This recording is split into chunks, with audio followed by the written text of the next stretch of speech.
అందరికీ నమస్కారము. ఈరోజు ఈ వీడియో ద్వారా శ్రీ వెంకటేశ్వర స్వామి వ్రతము గురించి తెలుసుకుందాము.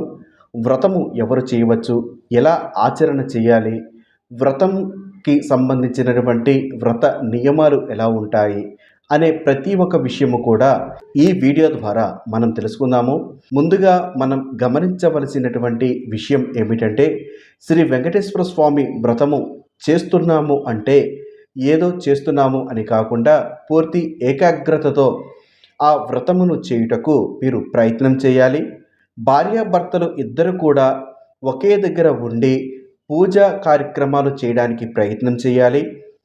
భార్యాభర్తలు ఇద్దరు కూడా ఒకే దగ్గర కూర్చోవాలి అనడానికి గల కారణము, ప్రస్తుతం ఉన్నటువంటి కాలంలో ఉద్యోగ వ్యాపారాల కారణం చేత భార్యాభర్తలు విడివిడిగా ఉండడం లాంటివి చూస్తూ ఉన్నారు. అటువంటి వారు ఒక సమయం అంటే సంవత్సరాది కాలంలో ఏదో ఒక సమయంని చూసుకొని ఒక్క దగ్గరగా ఉన్నప్పుడు మీరు ఈ వ్రతము చేస్తే మంచి జరుగుతుందన్నది నా ఉద్దేశము.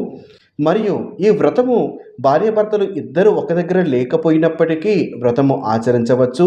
అత్యంత సాధారణమైనటువంటి పద్ధతులను మనం చేస్తూ చక్కగా శ్రీ వెంకటేశ్వర స్వామి వ్రతమును ఆచరించవచ్చు. మొదటి భాగంలో పూర్తిగా ఎటువంటి నియమాలు ఉంటాయి, నియమాలను ఎలా పాటించాలి అనే విషయము తెలుసుకుందాము. ఈ వ్రతానికి సంబంధించినటువంటి నియమాలలో 2 పద్ధతులను అవలంబించవచ్చు. వ్రత విధానాల గురించి కూడా మనం తెలుసుకుందాము. శ్రీ వెంకటేశ్వర స్వామి వ్రతము 2 విధాలుగా కూడా ఆచరణ చేయవచ్చు.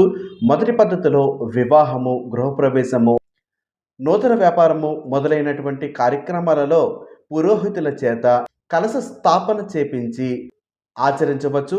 రెండవ పద్ధతి, శుచిగా స్నానం చేసి ఏ రోజునైనా కేవలము కథలను అంటే ఈ వ్రత కథలను పఠిస్తూ కూడా పూజా కార్యక్రమము చేయవచ్చు. మొదటి పద్ధతి గురించి రెండవ భాగంలో తెలుసుకుందాము.